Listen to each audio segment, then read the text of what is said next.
성도들아 즐거워하라 라는 제목으로 하나님의 말씀 이 시간 나누겠습니다. 하나님의 진노와 최후의 심판으로 인해 바벨론 즉 로마 제국은 단 하루 만에 재앙으로 인해 허무하게 무너져 내리고 말 것입니다.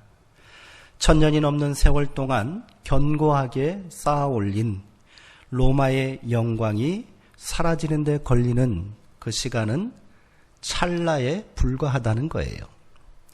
계시록은 이를 현재형으로 선포하므로 로마의 멸망이 이미 시작되었고 그 끝이 얼마 남지 않았음을 강조합니다.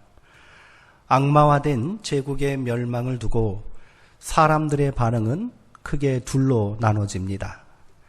이를 보고 슬피 울며 탄식하는 자들과 환호성을 지르며 즐거워하는 자들입니다. 먼저 제국의 멸망에 탄식하는 자들은 어떤 사람들이겠습니까? 로마에 충성하고 협력하는 대가로 경제적 또 정치적 이익을 누렸던 자들입니다. 9절에서 10절까지 그 첫 번째 부류의 사람들이 등장합니다. 그들은 가슴을 치며 우는 땅의 임금들, 땅의 왕들입니다. 요한은 이들을 9절에서 사치하던 땅의 왕들이라고 강조하고 있습니다. 부를 독점하고 또 그 부를 축적하는 자들이 사치하는 자들 아니겠습니까? 어렵게 부를 이루고 재물을 모으는 자들은 사치하지 않습니다. 쉽게 모으고 또 그것을 독점하는 자들이 사치하는 자들입니다. 이들은 자신의 부와 욕망을 채우기 위해 착취와 불법을 서슴지 않는 자들이겠지요. 로마에는 개처럼 복종하면서 동족들의 피를 빨아먹는 식민지의 통치 세력들입니다. 그들에게 로마는 든든한 뒷배가 되어주었을 것입니다. 그 뒷배가 사라졌으니 통곡할 일이겠지요. 두 번째로 통곡하는 자들은 11절과 16절에 나오는 땅의 상인들입니다. 그들은 울며 애통하고 있습니다. 그들이 통곡하는 이유는 다시는 그들의 상품을 사는 자가 없기 때문이다. 이렇게 말합니다.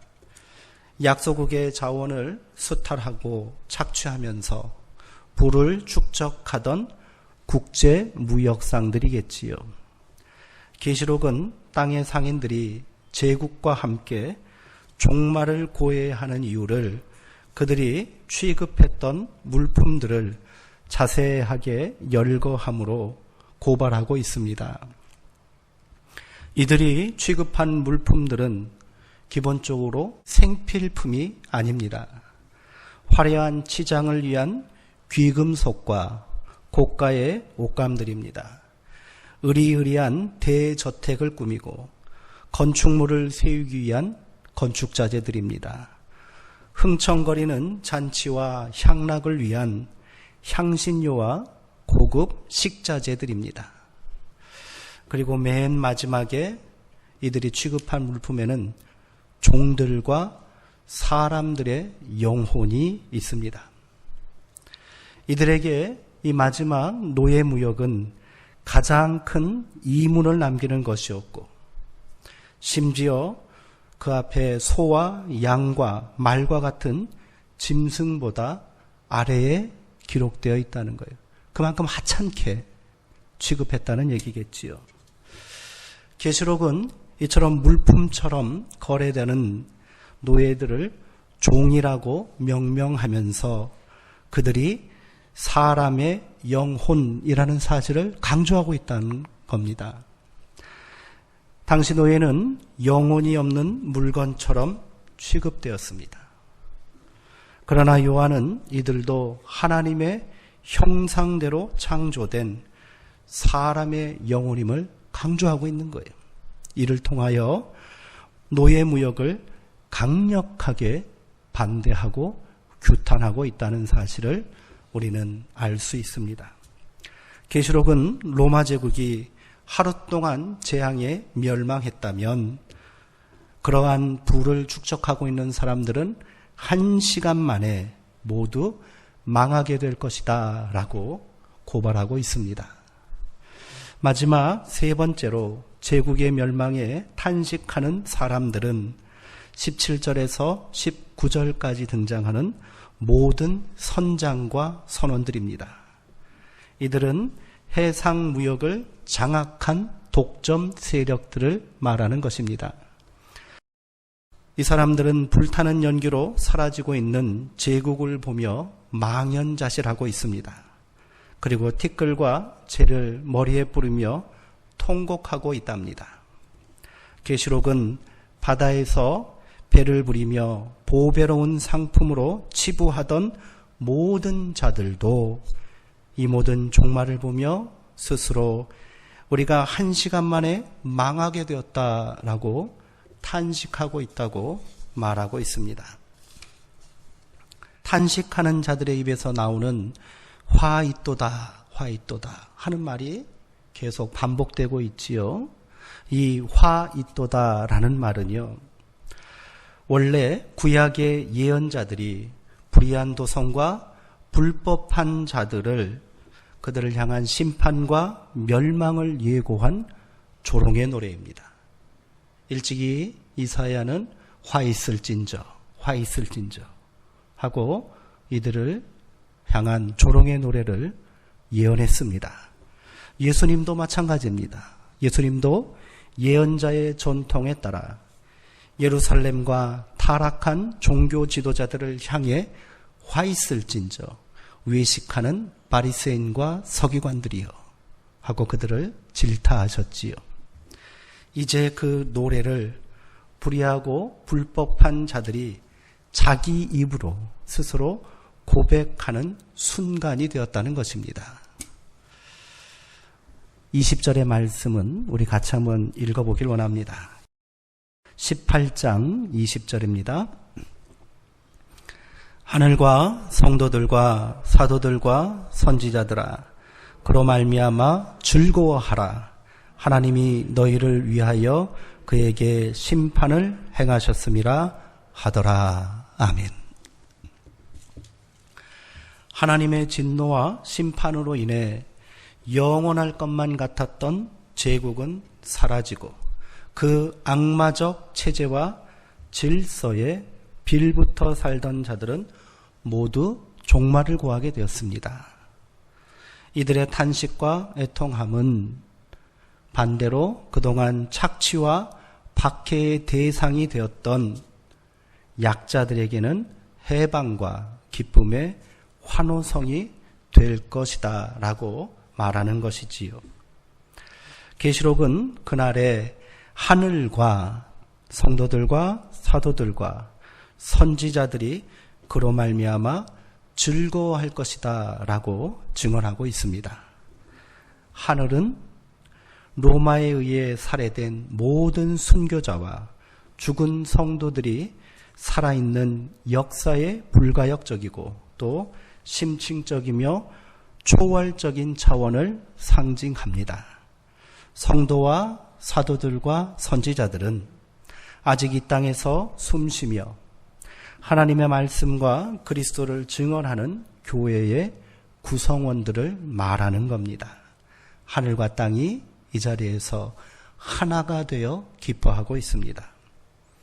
여기서 우리가 한 가지 주목할 점은 교회의 구성원을 묘사하는 순서가 성도, 사도, 선지자들로 배열되어 있다는 사실입니다. 이는 교회가 가부장제와 위계체제로부터 자유로운 평등한 공동체라는 것을 강조하고 있다는 사실입니다. 그런데 한국교회가 어쩌면 이런 성경의 전통, 초대교회의 전통에서 많이 벗어나고 있지 않은가 하는 생각을 하게 됩니다. 교회 지도자들, 목회자들, 중직자들 더욱 겸손히 섬김의 자리를 그리고 맡은 바 본분을 다해야 되겠다 하는 그런 고백과 또 다짐이 있기를 주님의 이름으로 축원하고 권면드립니다. 21절과 24절에는 로마 제국의 심판의 원인이 다시 한번 재조명됩니다. 그동안 제국의 착취와 박해로 고통받던 자들이 환희의 노래를 부르고 있을 때 21절에 보니 한 힘센 천사가 등장합니다. 천사는 큰 맷돌 같은 돌을 들어서 바다에 던집니다. 그리고 이같이 선포하고 있습니다. 큰 성 바벨론이 이같이 비참하게 던져져 다시 보이지 아니하리로다. 아멘. 이제 비참한 최후를 맞이한 그 땅은 다시는 검은 곳하고 퉁소나 나팔을 불며 풍류를 즐기는 소리가 들리지 않을 것입니다. 어떠한 세공 소리도 맷돌 돌리는 소리도 들리지 않을 것입니다. 약자들을 착취하고 짓밟으며 누렸던 그들의 사치와 향락, 부와 풍요가 사라져야 한다는 것입니다. 23절에는 등불빛이 다시는 비치지 않을 것이며 신랑과 신부의 음성도 결코 다시 있지 않을 것이다 라고 저주합니다. 거짓과 탐욕으로 쌓아 올린 자기들만의 영광과 평온한 일상은 영원히 사라지게 될 것이라는 거예요. 이처럼 비참한 종말을 고해야 하는 이유는 이들이 복술로 말미암아 미혹되었기 때문이다 라고 23절에서는 고발하고 있고요.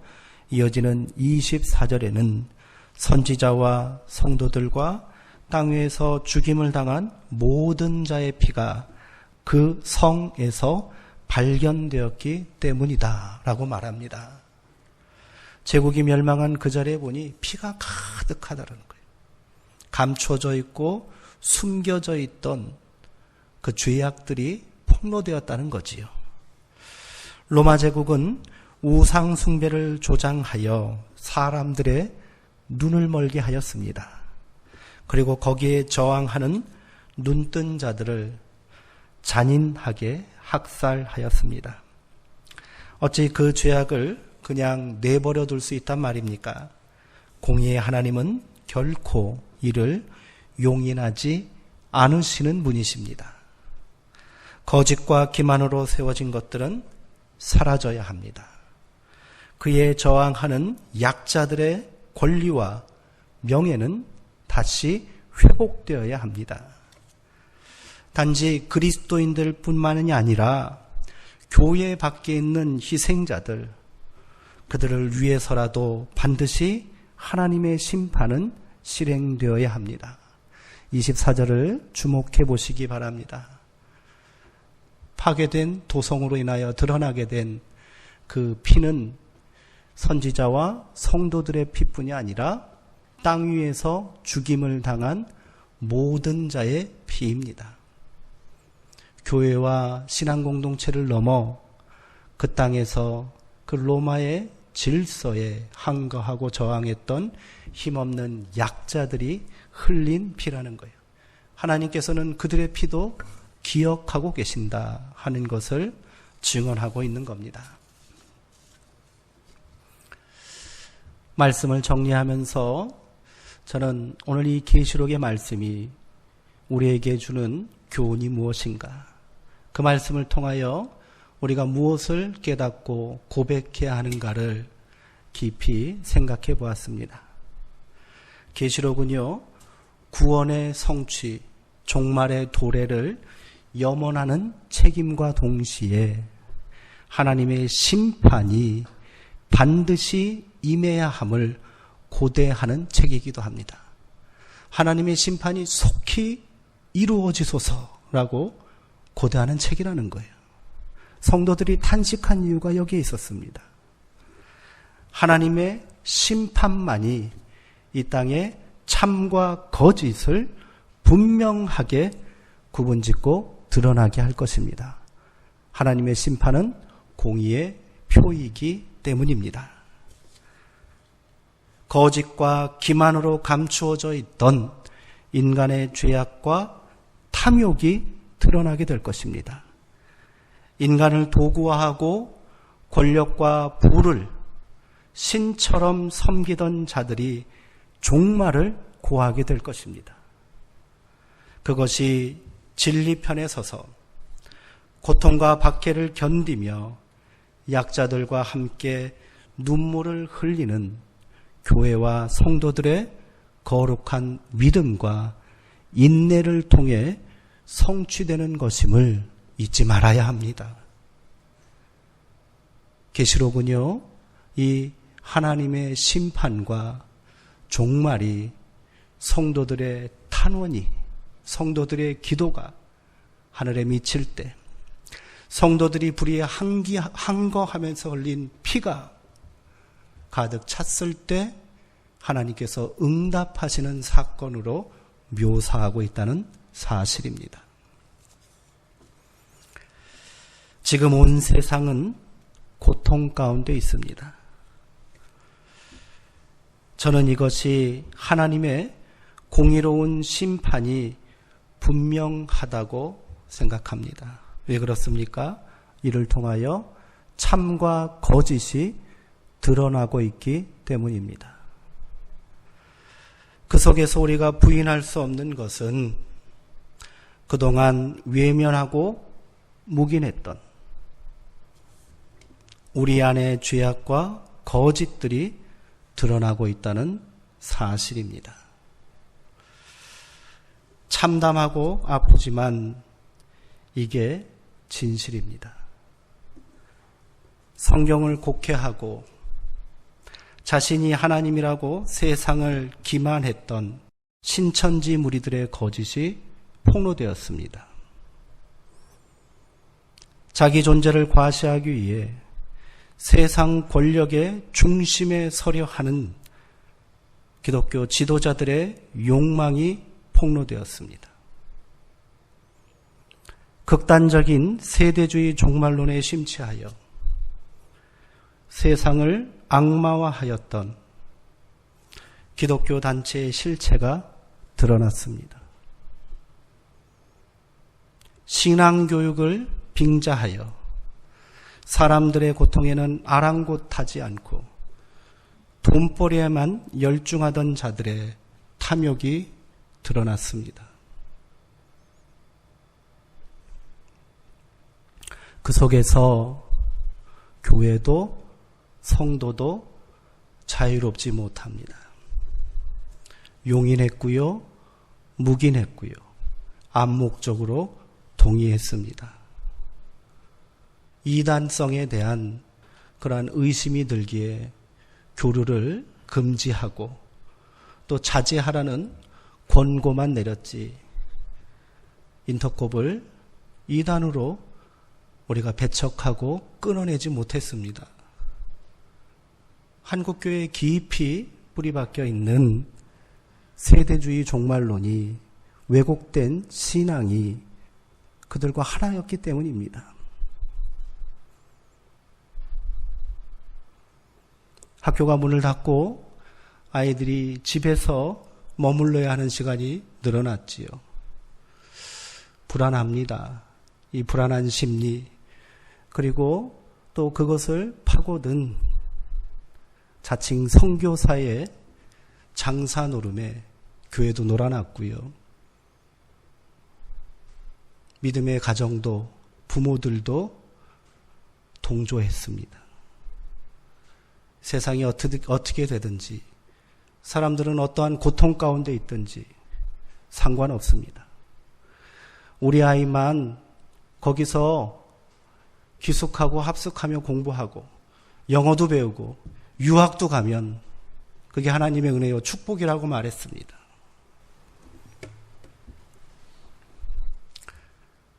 세상 사람들이 지긋지긋하답니다.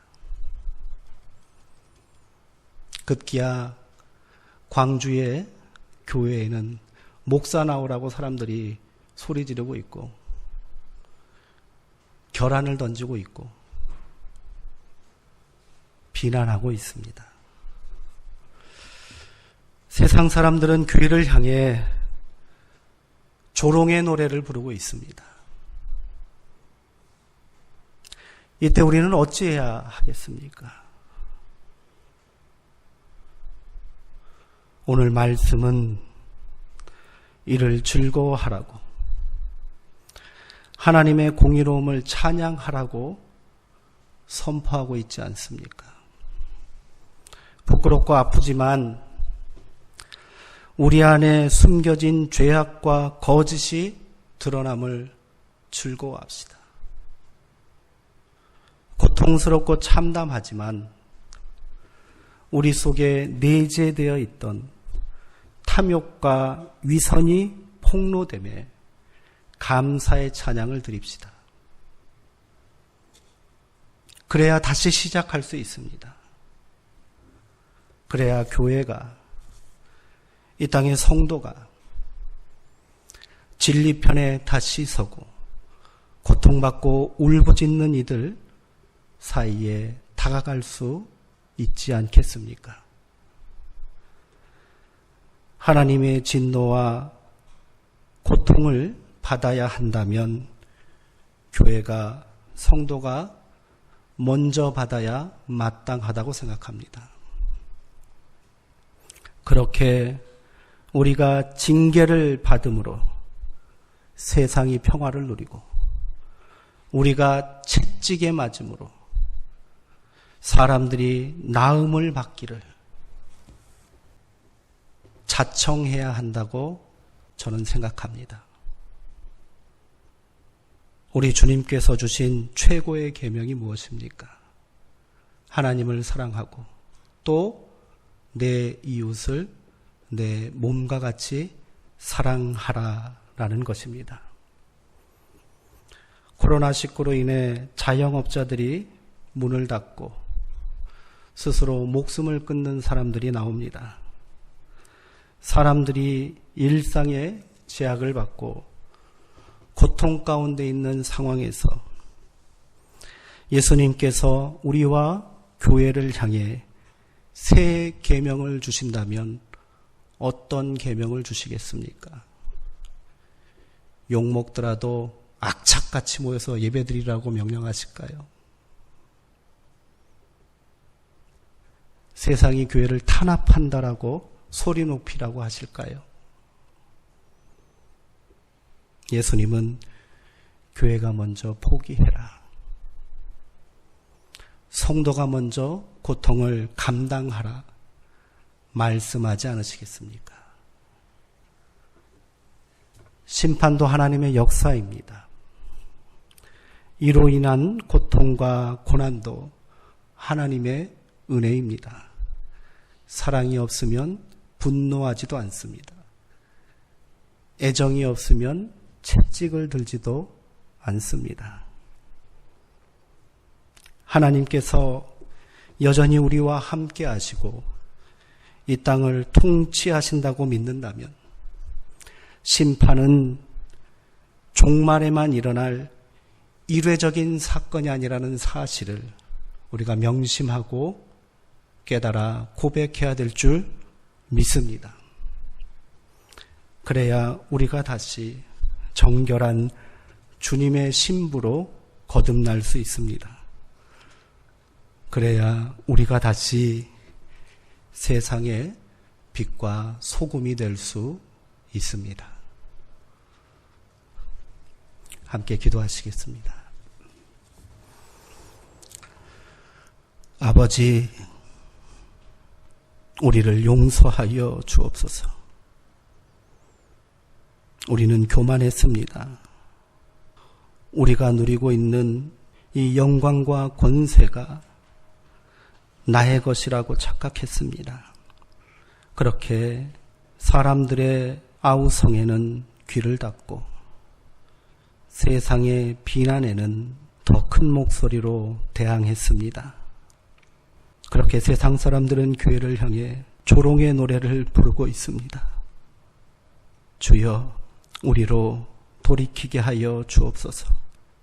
지금 이 시간 교회를 향하여, 성도를 향하여 선포하시는 하나님의 말씀과 주님의 뜻과 그 마음을 우리가 깨닫게 하여 주시옵소서. 이웃을 내 몸과 같이 사랑하라. 이 계명을 우리가 다시금 가슴에 새기게 하여 주옵소서. 손해볼 일이 있다면 우리가 더 손해보게 하시고, 고통받을 일이 있다면 우리가 먼저 고통받기를 자청하게 하시어 세상을 위로하고 치유하는 소망이 되게 하여 주옵소서. 힘들고 견디기 어려운 우리의 삶 가운데도 하나님의 공의와 하나님의 은총은 변함없이 동일하심을 믿습니다. 주님, 우리가 회개하오니 이제 우리 가운데 긍휼을 베풀어 주옵소서. 우리가 다시 돌이키오니 주여 우리를 회복시켜 주옵소서. 예수님의 이름으로 기도하옵나이다. 아멘.